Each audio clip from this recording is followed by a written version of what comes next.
بسم اللہ الرحمن الرحیم.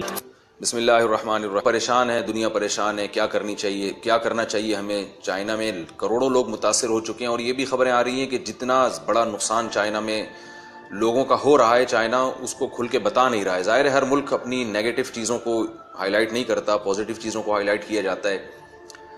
کئی شہر اس لپیٹ میں آ گئے ہیں اس وائرس کی، اور کئی لوگوں کی اموات ہو چکی ہیں، اور اس بات کا خطرہ ہے کہ مزید لاکھوں لوگ موت کا شکار ہو سکتے ہیں. تو چائنا اس موقع پہ کیا کرتا ہے، کیا کرے گا، کتنا ڈر رہا ہے، کتنا نہیں ڈرنا چاہیے وہ تو چائنا جانے اور چائنا والے جانے. لیکن چونکہ چائنا پاکستان کا پڑوسی ملک ہے اور ہم مسلمان ہیں، تو اسلام نے ہمیں اس بارے میں کیا ہدایات دی ہیں کہ جب کسی علاقے میں کوئی بیماری پھیل جائے، وبا پھیل جائے جو لگتی ہو ایک دوسرے سے، یعنی متعدی ہو وہ، تو مسلمان کو ایسے موقع پہ کیا کرنا چاہیے؟ کیا گھبرانا چاہیے، ڈرنا چاہیے؟ بعض لوگ کو بیماری سے نہیں مرتے، ٹینشن سے آدھے ہو جاتے ہیں وہ. تو ہمیں اس معاملے پہ کیا کرنا چاہیے، ہماری شریعت نے ہمیں کیا احکام دیے ہیں؟ تو یاد رکھیے اسلام کے اس بارے میں بہت واضح ہدایات موجود ہیں. رسول اللہ صلی اللہ علیہ وسلم کے دور میں طاعون کی بیماری پھیلا کرتی تھی جو اسی طرح متعدی تھی. تو آپ صلی اللہ علیہ وسلم نے اس بارے میں ہمیں ہدایات دی ہیں، اور علماء کہتے ہیں اس سے صرف طاعون مراد نہیں ہے، کوئی بھی ایسی بیماری جو ایک دوسرے سے بہت تیزی سے پھیلتی ہو، لگتی ہو، تو اس بارے میں شریعت کے وہی احکام ہیں جو طاعون کے بارے میں. سب سے پہلی حدیث حضرت عائشہ رضی اللہ تعالی عنہ کی. حضرت عائشہ رضی اللہ تعالی عنہ فرماتی ہیں کہ رسول اللہ صلی اللہ علیہ وسلم نے فرمایا: عذاب یبعثہ اللہ علی من یشاء وَإِنَّ اللَّهَ جَعَلَهُ رَحْمَةً لِّلْمُؤْمِنِينَ لَيْسَ مِنْ أَحَدٍ يَقَعُ الطَّاعُونُ فَيَمْكُثُ فِي بَلَدِهِ صَابِرًا مُحْتَسِبًا يَعْلَمُ أَنَّهُ لَا يُصِيبُهُ إِلَّا مَا كَتَبَ اللَّهُ لَهُ إِلَّا كَانَ لَهُ مِثْلُ أَجْرِ الشَّهِيدِ. صحیح بخاری کی حدیث ہے، رقم 5402. تو اس حدیث میں رسول اللہ صلی اللہ علیہ وسلم نے فرمایا کہ اصل میں یہ ایک عذاب ہے جو اللہ تعالیٰ جس قوم پہ چاہتے ہیں مسلط کر دیتے ہیں. اور یہ جو وبائیں اور عذاب پھوٹتے ہیں ان کی ایک سائنٹیفک وجہ ہوتی ہے، جو وجہ آپ کو سائنسدان بتائیں گے، ڈاکٹر بتائیں گے. جیسے کہ مختلف ریسرچ سامنے آ رہی ہیں، کوئی کہہ رہا ہے وہ چائنیز چمگادڑ کھاتے ہیں اس لیے ہوا، کوئی کہہ رہے چوہے کھاتے ہیں. ہمیں اس سے غرض نہیں ہے کہ چمگادڑ کھانے سے ہوا ہو یا کتے بلی کھانے سے یا چوہے کھانے سے ہوا ہو. تو یہ جو ہے کہ وہ کس ایک سائنٹیفک وجہ ہے کہ وہ، جیسے میں نے عرض کیا کہ چمگادڑ کھانے سے ہے یا کچھ اور کھانے سے، یہ تو ایک میڈیکلی ایک وجہ ہو سکتی ہے. لیکن رسول اللہ صلی اللہ علیہ وسلم کی ایک حدیث ہمارے پاس موجود ہے جس سے پتہ چلتا ہے کہ کسی بھی آزمائش کی یا کسی بھی بیماری کی میڈیکلی وجہ تو ہوتی ہے، لیکن وہ وجہ بھی اللہ کے حکم سے ہوتی ہے. بھئی اللہ جب چاہیں کسی بیماری کو کا کوئی بھی سبب بنا کے وہ بیماری پھیلا دیں. تو ایسی بیماریاں جن کا پہلے وجود نہیں ملتا، نبی صلی اللہ علیہ وسلم نے فرمایا کہ لم تظہر الفاحشۃ فی قوم قط حتی یعلنوا بها الا فشا فیہم الطاعون والاوجاع التي لم تکن مضت فی اسلافہم الذین مضوا. ابن ماجہ کی روایت، حدیث نمبر 4019. فرمائے جب کسی قوم میں بے حیائی پھیلتی ہے، اور کھلی بے حیائی، کھل کے سب کی ساری دنیا کے سامنے جو قوم بے حیائی کرنا شروع کر دے، تو آپ صلی اللہ علیہ وسلم نے فرمایا کہ پھر اس قوم میں ایسی بیماریاں پھیلتی ہیں، طاعون جیسی، اور اس کے علاوہ ایسی تکلیفیں پھیلتی ہیں جو ان کے پہلے لوگوں نے کبھی دیکھی بھی نہیں ہوتی. تو نئی بیماریاں جو دنیا میں آ رہی ہیں، ایسی خطرناک بیماریاں. ایڈز کا آپ کو پتہ ہے پہلے کوئی تصور نہیں تھا، کوئی نام نہیں جانتا تھا.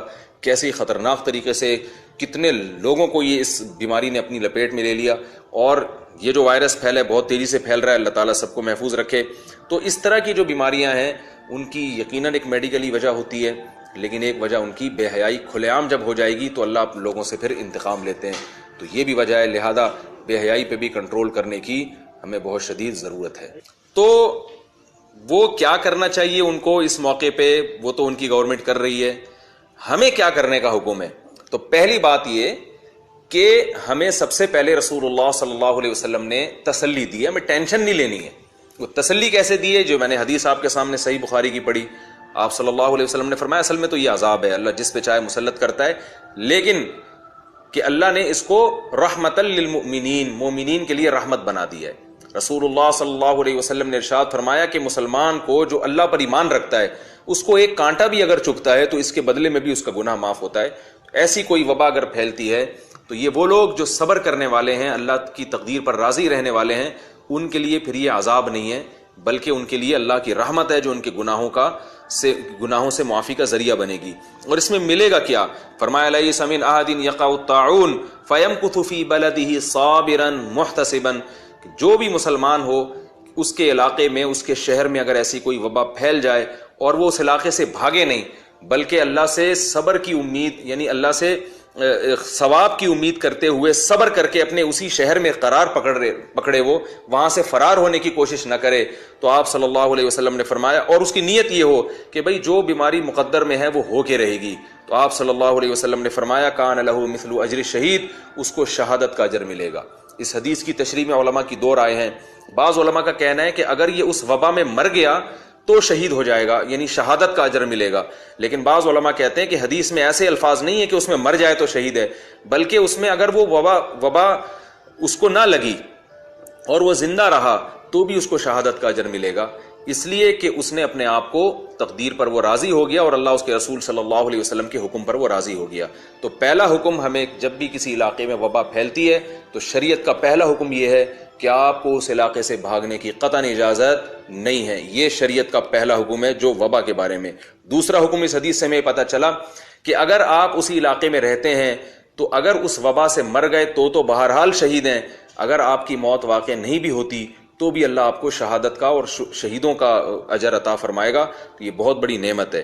اور تیسری بات ہمیں یہ پتہ چلی کہ بہرحال یہ مسلمان کے لیے عذاب نہیں ہے، اعمال صالحہ کرنے والوں کے لیے یا ان لوگوں کے لیے جو اسے اللہ کی رحمت سمجھتے ہیں اور تقدیر پر راضی ہوتے ہیں، ان کے لیے یہ اللہ کی طرف سے بہت بڑی رحمت ہے۔ یہ تو ان لوگوں کا حکم حدیث میں بیان ہوا ہے کہ جو اس شہر میں رہتے ہوں جہاں پر بیماری پھیلی ہے، جیسے چائنا کے جن شہروں میں یہ وبا پھیلی ہے وہاں جو مسلمان رہتے ہیں ان کو وہاں سے بھاگنے کی قطعاً اجازت نہیں ہے، لیکن کیا آپ اس شہر میں وزٹ کے لیے جا سکتے ہیں، کسی کام سے جا سکتے ہیں؟ اس کے بارے میں بھی ہمارے پاس صحیح حدیث موجود ہے۔ حضرت سعد بن مالک رضی اللہ تعالیٰ عنہ فرماتے ہیں کہ رسول اللہ صلی اللہ علیہ وسلم نے فرمایا اذا كان الطاعون بارض فلا تهبطوا عليه واذا كان بارض وانتم بها فلا تفروا منه۔ مسند احمد کی حدیث ہے، حدیث نمبر 1615، کہ رسول اللہ صلی اللہ علیہ وسلم نے فرمایا کسی علاقے میں طاعون یعنی اس جیسی کوئی وبا پھیل جائے تو تم وہاں سے بھاگو بھی نہیں اور اس علاقے میں جاؤ بھی نہیں۔ حضرت عمر رضی اللہ تعالیٰ عنہ نے جب شام کا سفر کیا ہے تو جب آپ شام کے قریب پہنچے تو آپ کو اطلاع ملی کہ شام میں طاعون پھیلا ہوا ہے، ایک بیماری پھیلی ہوئی ہے جس سے لوگوں کی اموات ہو رہی ہیں۔ حضرت عمر رضی اللہ تعالیٰ عنہ پریشان ہو گئے، اس وقت آپ کے پاس اس بارے میں کوئی حدیث موجود نہیں تھی، پریشان ہو گئے کہ کیا کرنا چاہیے۔ تو صحیح بخاری میں ہے کہ آپ نے مختلف صحابہ کو بلایا، مہاجر صحابہ کو بلایا، انصار صحابہ کو بلایا۔ مہاجر صحابہ کا اختلاف ہوا، بعض نے کہا کہ ہم ضروری کام سے آئے ہیں، جب تک وہ کام نہیں ہوگا ہم نمٹا نہیں لیتے، ہم واپس نہیں جا سکتے۔ بعض نے کہا کہ ہمیں واپس جانا چاہیے۔ پھر آپ نے انصار صحابہ کو بلایا، ان کا بھی اس میں بڑا اختلاف ہوا۔ پھر آپ نے کہا کہ جو قریش کے بڑے بڑے سردار ہیں جنہوں نے مکہ سے مدینہ ہجرت کی تھی ان کو بلایا جائے، تو تقریباً تمام لوگ آ گئے سوائے کہا جاتا ہے کہ 2 اشخاص کے، تو سبھی آ گئے۔ تو حضرت عمر نے ان سے مشورہ کیا تو انہوں نے فرمایا کہ دیکھیں آپ کے ساتھ بڑے بڑے صحابہ کرام ہیں، آپ ان کو آزمائش میں نہ ڈالیں، ان کی اگر موت واقع ہو گئی تو یہ اسلام کا بہت بڑا نقصان ہے، لہذا ہمیں چاہیے کہ ہم رسک نہ لیں اور ہم یہاں سے واپس چلے جائیں۔ حضرت عمر رضی اللہ تعالیٰ عنہ نے ارادہ کیا کہ میں یہاں سے واپس جاتا ہوں، ان کا مشورہ مانتا ہوں میں۔ اتنے میں حضرت ابو عبیدہ ابن جراح رضی اللہ تعالیٰ عنہ آئے، انہوں نے فرمایا کہ ان کی رائے یہ تھی کہ ہمیں شام جانا چاہیے، ہم جس کام سے آئے ہیں اس کام کو نمٹا کے ہمیں واپس جانا چاہیے، وبا پھیلی ہے تو کیا ہوا، تقدیر پر راضی رہتے ہیں۔ تو ابو عبیدہ ابن جراح رضی اللہ عنہ نے فرمایا کہ یہ امیر المومنین افرارا من قدر اللہ، آپ اللہ کی تقدیر سے بھاگ رہے ہیں؟ بھئی اگر اللہ نے موت مقدر میں لکھی ہوئی ہے تو مر جائیں گے ہم، اور اگر زندگی لکھی ہوئی ہے تو زندہ رہ جائیں گے، یہ تو جو کام ہے وہ تو نمٹائے نا، آپ تو اللہ کی تقدیر سے بھاگ کے جا رہے ہیں۔ حضرت عمر نے ابو عبیدہ ابن جراح سے بڑے تعجب سے فرمایا کہ تم جیسا سمجھدار آدمی ایسی بات کر رہا ہے، یعنی تم غلط بات کہہ رہے ہو، ایسے کیسے ہو سکتا ہے؟ فرمایا کہ نفر من فرار اللہ نفر من قدر اللہ الی قدر اللہ، ہم اللہ کی تقدیر سے بھاگ کر اللہ کی تقدیر ہی کی طرف جا رہے ہیں۔ اگر ہمارا واپس جانا بھی تو تقدیر میں ہی لکھا ہوا ہے، تو اسباب اختیار کرنا اس کا تو شریعت نے ہمیں حکم دیا ہے، تو یہ اپنے آپ کو ہلاکت میں ڈالنا یہ کوئی تقدیر پر راضی ہونے کی علامت نہیں ہے، بلکہ ہم ہلاکت سے بچنے کے تمام اسباب اختیار کریں گے. ان میں ایک یہ بھی ہے کہ بلا وجہ اپنے آپ کو ایسی جگہ پہ لے کے جانا جہاں ہلاکت کا امکان ہو. یہ اللہ کی تقدیر کے منافی نہیں ہے، بلکہ تقدیر میں اسباب بھی لکھے ہوئے ہوتے ہیں. تو لہذا ہم اللہ کی اگر ہم بھاگ رہے ہیں نا تو اللہ کی تقدیر ہی کی طرف بھاگ رہے ہیں. ہماری تقدیر میں واپس لوٹنا لکھا ہے، تبھی تو ہم جا رہے ہیں. تو اتنے میں صحابی آئے اور انہوں نے عرض کیا کہ عبد الرحمن ابن عوف رضی اللہ تعالیٰ عنہ آئے. وہ کسی کام سے گئے ہوئے تھے، تو انہوں نے فرمایا کہ میں نے رسول اللہ صلی اللہ علیہ وسلم سے ایک حدیث سنی ہے. فرمایا کہ میرے پاس اس بارے میں علم موجود ہے کہ میں نے نبی صلی اللہ علیہ وسلم سے حدیث سنی ہے، اذا سمعتم به بارض فلا تقدموا علیہ، کہ جب تم کسی زمین میں یہ سن لو کہ ایسی وبا پھیل گئی ہے تو وہاں مت جاؤ. واذا وقع بارض وانتم بها فلا تخرجوا فرارا منه، اور اگر تمہیں پتہ چل جائے کہ تمہارے ہی علاقے میں وبا پھیل چکی ہے تو پھر وہاں سے فرار بھی اختیار مت کرو. تو اس سے ہمیں پتہ چلتا ہے کہ نہ اس علاقے میں جانا جائز ہے اور نہ وہاں سے فرار ہونا جائز ہے. ایک اشکال ہو سکتا ہے کہ جب اسباب کا اختیار کرنا تقدیر میں داخل ہے اور ہمیں حکم ہے کہ ہم موت سے بچنے کے اسباب اختیار کریں، تو جو لوگ اس علاقے میں پہلے سے رہ رہے ہیں تو ان کو بھاگنے کی اجازت کیوں نہیں ہے؟ یہ ایک اشکال ہو سکتا ہے. اس اشکال کے دو جواب ہیں. ایک جواب تو یہ ہے کہ اسلام میں اسباب میں اعتدال کا حکم ہے. اعتدال کا تقاضا یہ ہے، یعنی غلو کی اجازت نہیں ہے. دیکھیے آپ کی دکان سونے کی ہے، آپ ایک گارڈ رکھ لیں یا 2 گارڈ رکھ لیں یا 3 گارڈ رکھ لیں تو سمجھ میں آتا ہے، لیکن آپ نے اتنے سارے گارڈ وہاں لا کے رکھ لیے کہ اتنے کی دکان نہیں ہے جتنی قیمت آپ کو گارڈ کو حفاظت کے لیے دینی پڑ رہی ہے. تو یہ غلو ہے اسباب میں. تو رسول اللہ صلی اللہ علیہ وسلم نے حکم دیا اجملوا فی الطلب، ہر چیز کو طلب کرنے میں اعتدال سے کام لو. تو اپنے آپ کو آزمائش میں ڈالنا اس کی اجازت نہیں ہے. خام خواہ میں آپ ایسے علاقے میں جائیں جہاں بیماری پھیلی ہوئی ہے، یہ غلو ہے. لیکن اس علاقے سے بھاگنے کی بھی اجازت آپ کو نہیں ہے، اس لیے کہ جب اس علاقے میں پھیل گئی ہے تو جیسے دوسرے لوگ ہیں، آپ اگر چھوڑ کے بھاگ جائیں گے ان بیچاروں کی تیمارداری کون کرے گا؟ ہر آدمی بھاگ نہیں سکتا. مالدار لوگ بھاگ جائیں گے، غریب رہ جائیں گے، یا جو مریضوں کی تیمارداری کرنے والے لوگ ہیں وہ بھی بھاگ جائیں گے، مریض اکیلے رہ جائیں گے. تو ایسے غم کے موقع پہ اپنے قوم کا ساتھ چھوڑ دینا یہ غیر اخلاقی اور غیر شائستہ حرکت ہے. تو ایک وجہ تو یہ ہو سکتی ہے کہ جس وجہ سے شریعت نے منع کیا، اور دوسری وجہ جو آج جس کو میڈیکل سائنس نے ثابت کیا ہے، وہ 1400 سال پہلے رسول اللہ صلی اللہ علیہ وسلم نے ہمیں حکم دیا کہ ایسے علاقے سے مت جاؤ. تو آج میڈیکلی بھی یہ ثابت ہو چکا ہے کہ بعض دفعہ جب کسی علاقے میں وبا پھیلتی ہے تو ایک آدمی اپنے آپ کو سمجھتا ہے کہ مجھ میں وہ جراثیم نہیں ہے، حالانکہ اس میں ہوتے ہیں. جب وہ اس علاقے سے بھاگ کے دوسرے علاقے میں جائے گا تو وہاں بھی یہ وبا پھیلا دے گا. تو عین ممکن ہے رسول اللہ صلی اللہ علیہ وسلم نے اس وجہ سے منع کیا ہو. تو ہمیں وجہ نہیں بیان کی گئی، لیکن آپ صلی اللہ علیہ وسلم کا حکم کی جو بھی وجہ ہو، ہمیں وہ ہماری سراخوں پر ہمیں اس کو فالو کرنے کا حکم ہے، تو ہم اس کو فالو کریں گے. تو ہمیں حکم دے دیا گیا صاف لفظوں میں کہ نہ اس علاقے میں آپ کو جانے کی اجازت ہے اور نہ وہاں سے آپ کو بھاگنے کی اجازت ہے. تو اسی پر قیاس کر کے یہ بھی کہا جا سکتا ہے کہ جن بچوں کو ایسی بیماریاں پھیلتی ہیں گھروں کے اندر، چکن پاکس ہے، خسرہ نکلا ہوا ہے، تو آپ ان گھروں میں جانے سے احتیاط کریں، اپنے بچوں کو نہ بھیجیں.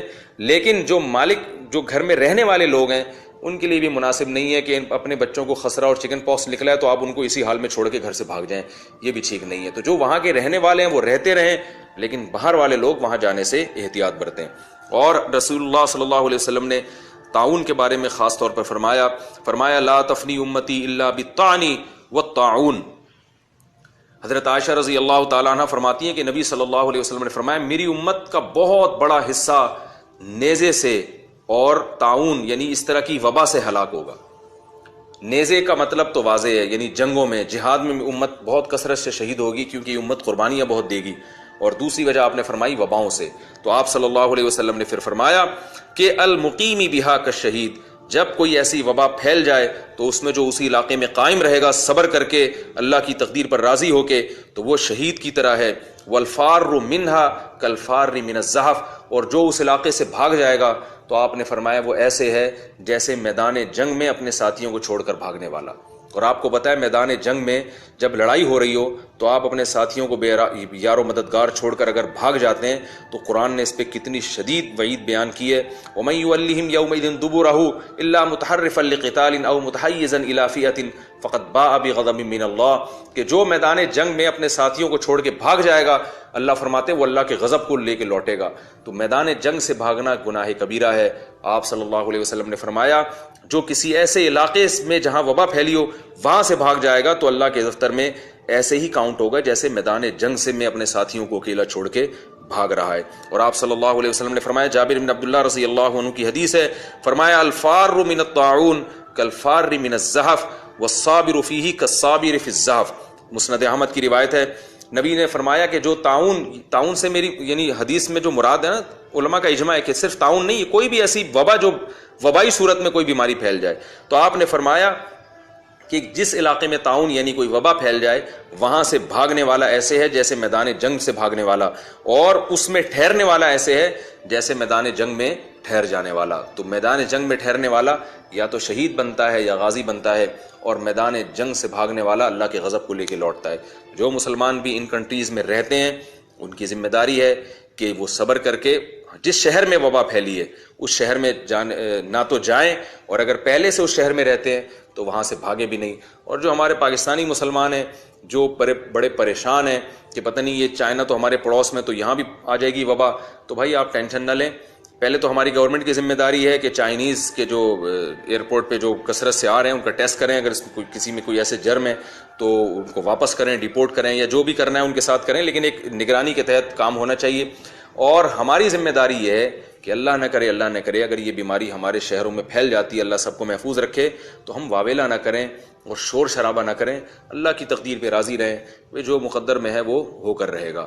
تو ایسی صورت میں تو یہ اجر ملے گا، اور اگر آپ نے واویلا کیا، شور شرابہ کیا، ادھر ادھر سے بھاگنے کی کوشش کی، ہائے ہوئے کیا، تو پھر نتیجہ یہ نکلے گا کہ صبر کی اجر سے آپ محروم ہو جائیں گے، اور اگر مقدر میں مرنا ہوا تو مریں گے بھی، وہ تو موت بھی ہوگی، بیماری بھی ہوگی، اور اجر کے بغیر ہوگی۔